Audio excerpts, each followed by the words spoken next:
Richard, thank you so much for joining us. Hi, Emma. Now, there's one word this week that you want people to think about, and that's trust. Yes. Tell me about that.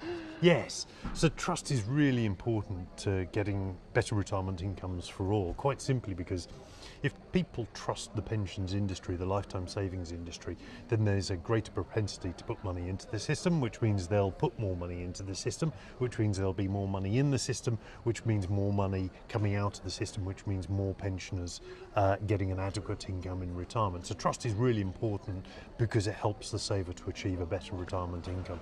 And it's particularly important in an environment like we're in at the moment, isn't it, both geopolitically and economically, that people do trust these institutions? Yeah, absolutely. I mean, there's an awful lot going on in the world. We've got trade wars, we've got geopolitical events, as you mentioned, we've got perhaps a shifting in the tectonic plates of UK-British politics. There's an awful lot going on, and there's an awful lot of opportunity for people to start to mistrust the institutions that look after their money. We have a disadvantage in our industry as well, which is that if you have a bank error, it will be one error in a number of transactions in the course of a month, over many months. It's one amongst many that you'll observe.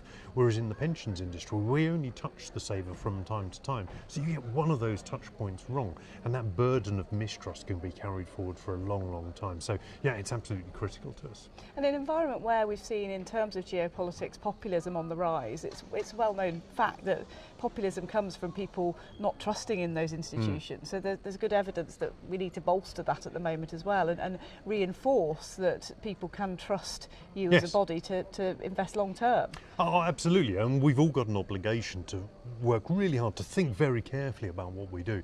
There are lots of examples that I could give you, Emma, of initiatives that the industry has launched where they've had a benign intent, they've wanted to improve things, but if you've seen it through the prism, through the eyes of the saver or through the eyes of the client, then it can appear mistrustful, it can generate mistrust. So we've all got to work really, really hard at thinking carefully about what we do and how we deliver it. So there are lots of initiatives that we've got on the go as an association to try and deliver on some of these things. Our work around patient capital, around ESG, around cost disclosure. These are all things that are designed to help fix this trust deficit. Tell me a bit more about some of those initiatives, because the PLSA has been right at the heart and spearheading quite a lot of those, including ones you mentioned about cost transparency and hitting the targets, and retirement income targets too. Yes, so cost transparency first of all. I mean, it's almost fundamental to our relationship with the saver that they understand the true cost of investing, and there has been a reluctance and opacity about how we charge, particularly for investment products.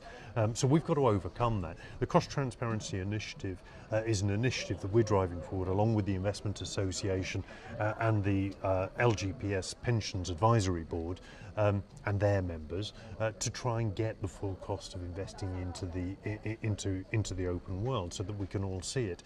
And it's only through being willing and in fact being eager to disclose the full cost of investing that the saver is going to begin to trust us. So that's one initiative. Hitting the target, I mean, that's an initiative that I've been involved with for a number of years, that we've been involved with for a number of years, and that's just about helping people to understand their aspirations towards retirement by putting it in the context of, how do you want to live your life in later life? And if we can give them a meaningful target, and then we can be honest about the cost of retirement, then they can actually work on fixing that particular, climbing that particular mountain. And there's some really positive outcomes we're seeing. Auto enrolment's been hugely successful. We're seeing, particularly for the self-employed and women, areas that have been notoriously terrible in terms of pension investment. There's an optimistic note out there too. Yeah. So we've called this investment conference "Investing on the Brink," and a brink point is an opportunity. It's a point in time beyond which success or failure can occur, but it is an opportunity for success. So we're on the brink. Let's use this brink point to try to improve our relationship with the saver.